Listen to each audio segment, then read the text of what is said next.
Crafters, Amy here with Amy's Wares, and I have a super fast card, and it doesn't get any easier than this.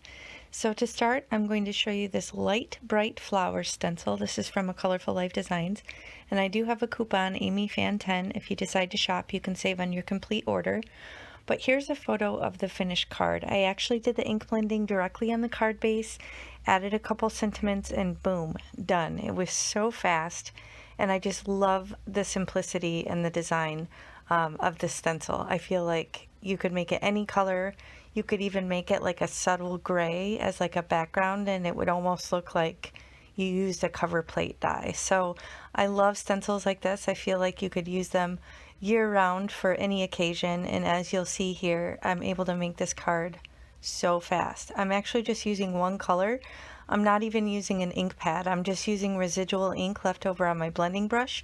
I recently refilled my Catherine Pooler mini ink pads, and they are super chock full of pigment. So I have a lot of residual ink on my brushes right now, and I was able to use that with, varying levels of pressure just to kind of get a little bit of gradient in color, but overall it's a pretty flat, even, solid single color, and I just love how it looks.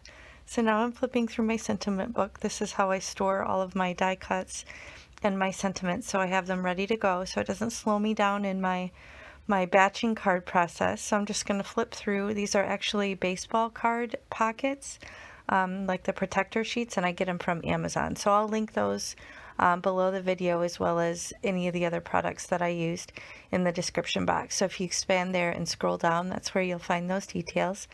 So here I'm just flipping through. I'm not sure initially what kind of card I'm going to turn this into. So I'm just kind of seeing my options here. I apologize, the lighting is a little wonky in my craft room. But I end up, as you saw in the photo, going with this Love You. I believe this is a Kathy Zilski from Simon Says Stamp, but it comes with the word die cut as well as a little shadow layer. So that helps it really stand off the background. Plus with the black and white, it's nice and stark in contrast to the design. And then I'm considering for a sub-sentiment here, these little label strips.